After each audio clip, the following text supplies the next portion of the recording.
My name is Tony from Kingwood, Texas, and I'm installing a Falcon Sail on my 17-foot long Tempest 170 kayak by Wilderness System.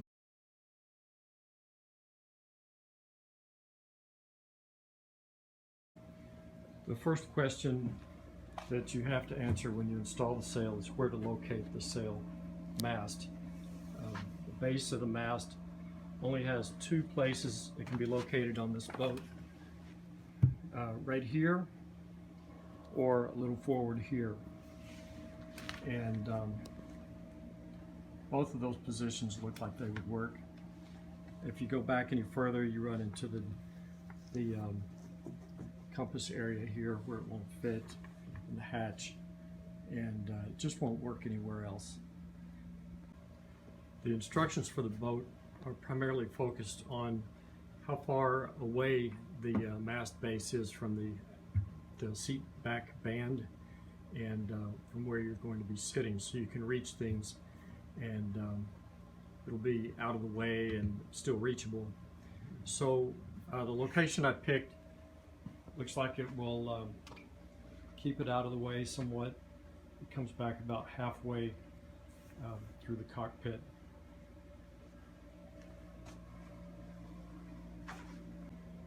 I've decided to put the mast base right on the X here, and the way I decided that was I went to the internet and looked at pictures of people who've put these sails on before, people who've got a lot more experience than I do, and I measured the length of the boat on the picture, and I measured from the bow to the mast base, and I took a ratio of those two numbers.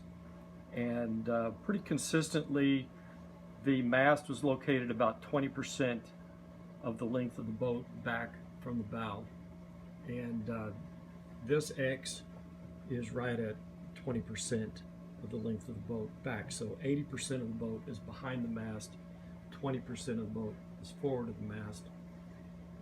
The dimensions recommended in the instructions match up really well with this location. I just didn't want to experiment with putting it forward and maybe trading off a little bit of sailing efficiency.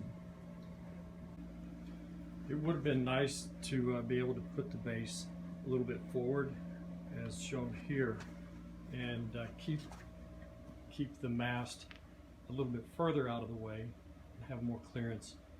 But again, I just don't want to experiment with something where I have to drill holes in the deck of the boat and then maybe change it later.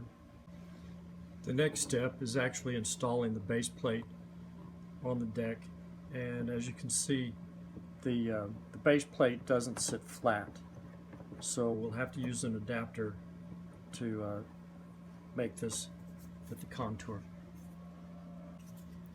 So here's the adapter. It's a hard block of plastic, and you know, it's got to be contoured to match the deck.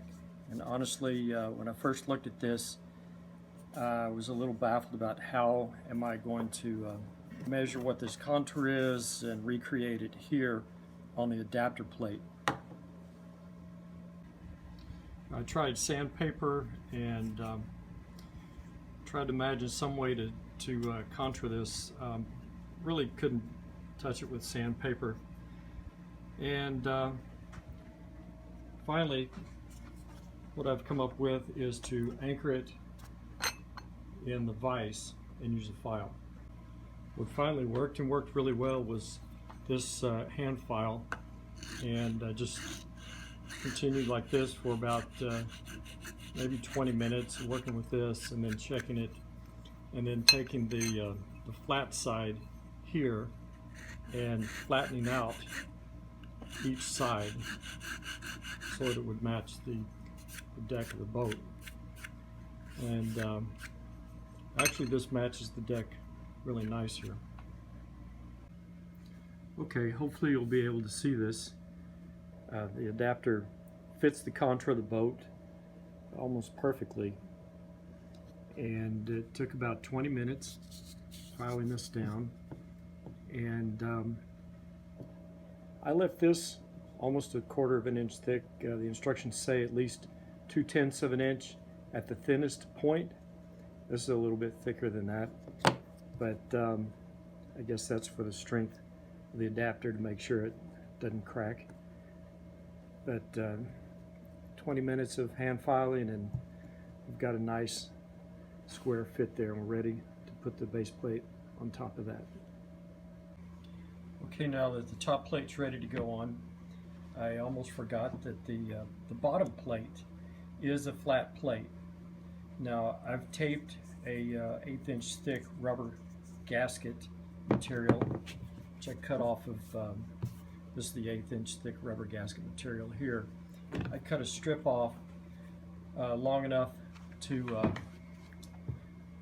fill in and follow the contour of the underdeck here. Is also going to be contoured.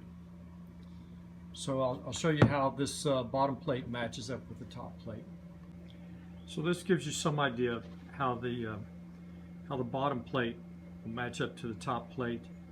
The plastic boat deck will be between the top adapter and the rubber gasket. Now the rubber gasket will compress a little bit, and then everything should be nice and tight. So the deck will be nice and tight between the adapter on top of the deck and the rubber gasket on the bottom and the metal plate on the bottom.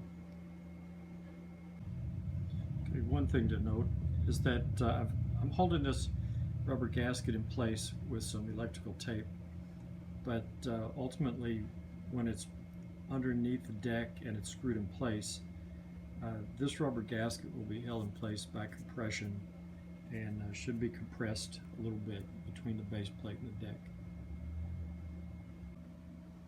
When I laid this out to locate the base plate, I put the paper template here. I lined it up with the screws here and another screw here, made sure it was straight, and located the base plate.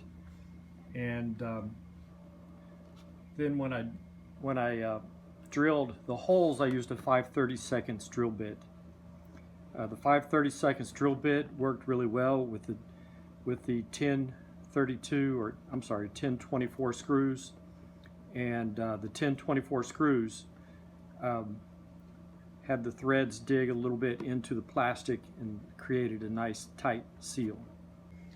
Okay, the base plate's installed and all the screws are in. It's nice and tight, and I'll try to show you underneath. Underneath, you can see the gasket is tight, and I've also included some 1024 stainless steel locking nuts on the bottom side. I'll see if I can get a better picture of this.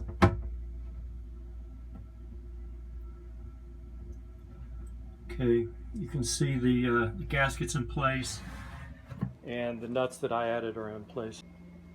The next step is to install the underdeck support tube, which I've got in place right now. And the way I cut that to length was I used a twist tie, which I put in the socket, held it straight up and down, and cut the twist tie to length. Would look like it would be the exact length, and then I placed it next to the tube, and I cut the tube the first time. I cut off about 4 inches, and then I came back and cut off another 1/4 inch or so, and then I sanded down the top square on the tube and inserted the tube. So right now the tube fits nice and tight, and the underdeck post will raise the deck just a very small amount, and I'm not sure if that's even visible on the video, but the last step, according to the instructions, is to install this pad underneath. And so I'm going to install the pad at the bottom of the post now. It says to clean with acetone, but since I don't have any acetone, I'm just cleaning with water. No soap, no acetone, just water. Dry it off. It's a new boat. It's pretty clean. Hopefully it'll stick. So here's what the pad looks like. And so far it's stuck really well. After waiting overnight, I can see that the whole reinforcement pad is curling up on the edges. So water alone didn't let it stick properly. And now I'm going to see if I can try to get it to stick back down.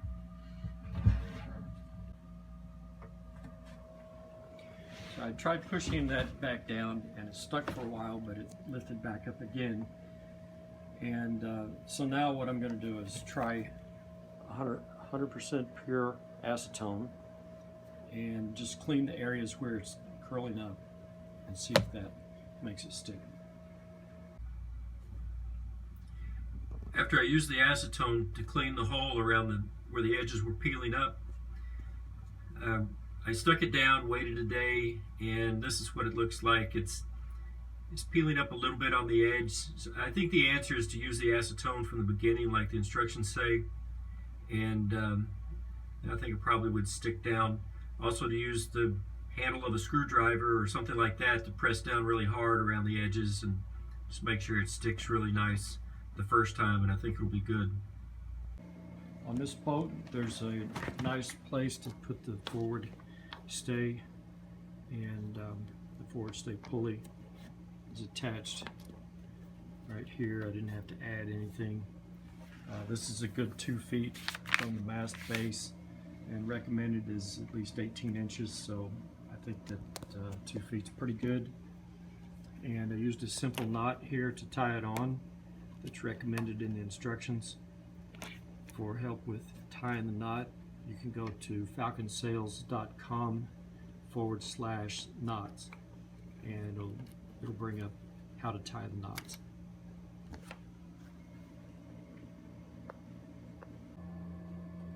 Now that the forestay pulley is on and the base is in place, I've made sure this template is nice and square and straight, and I laid a string over the template to come down on the edge, and I put a mark.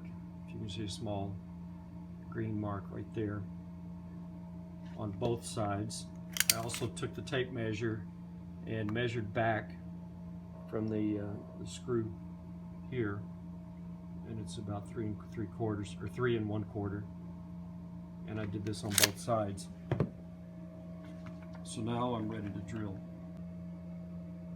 I also took this string and laid it along this line for the back stay, and I located a small mark here. I did this on both sides and also measured from the screw back to make sure it's equal distance on both sides. I've got the hardware for the standing rigging here, and what I've determined is that the screws here for the standing rigging pad eyes are 832 screws, and I'm planning on using a 1/8 inch bit size to tap the hole. The fairly pad eyes up here are smaller screws. These are 632s, and I'm going to use a 7/64 inch bit size right here. The cleats are even smaller. The cleats are at 440 screws, and I'm planning on using a 5/64 inch bit, this one right here. So here's the list: the screws, the bit sizes, and the screw size shown what it goes to.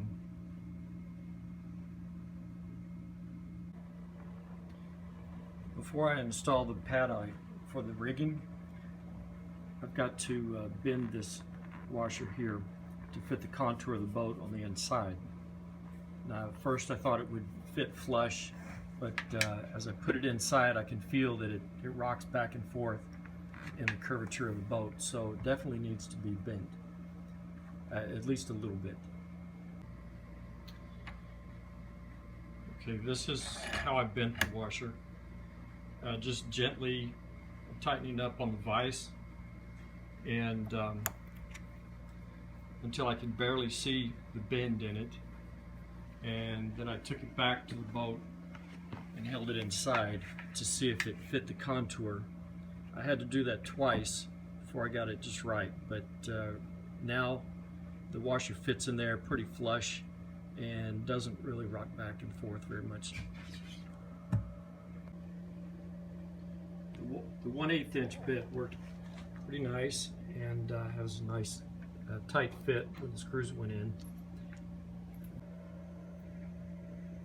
I've drilled all the holes for the back stays and the side stays. I've put the screws in and they're holding tight even without having the nut on the back, which I'm about to install. And I bent all 8 of the washers. I've got the bolts on the back of these nuts for the pad eyes, and the curvature of the washers fit just right. Had no problem with that. So all the nuts and bolts are in place. One thing to be aware of when you drill the holes for the pad eye screws, on the back inside the boat there will be little pieces of plastic like this right here that will prevent the washer from sitting flat underneath, and it'll need to be trimmed off. It's easier to trim that off before you screw the screw in. I didn't do that. I screwed the screws in and then realized that these pieces were in the way, and I had to go in with a knife and trim them off. And so that's something to be aware of. Okay, now I'm getting really close to raising the sail. I've got the mast partially raised, and what I'm doing now is adjusting the back stays. So at first I was a little confused about how you make this adjustment to tighten it up, but once I got started, realized all you have to do is push this line back through and loosen up the knot, and then tighten up on this knot, and then pull it tight again. So very, very simple adjustment to do. The mast is secured to the deck, and when it's pulled tight, it's just got a slight, very slight perceptible lean. And now I'm going to put the cleats on. It shows this place right here, because it still leaves this usable pretty much, and the cleats will be out of the way here at this position. With the forestay cleat in place, I'm finally able to raise the sail. And the only difficulty I had was to determine which line was the forestay line, and actually it was the line attached to the bottom of the sail. So this is the forestay. It runs past the boom. It goes into a hole above the universal joint, out the other side, comes up the front of the mast to the support ring here, and then forward to the pulley and back to the cleat. And I've got the cleats here and here. I've got the forestay and the boom vane and the main sheet cleats.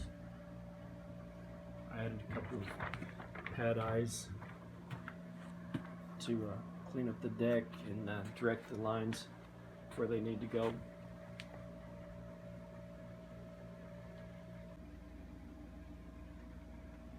The sail installation is complete. Got all the lines trimmed, all the pad eyes in place, all the cleats are in place. Everything's ready to go.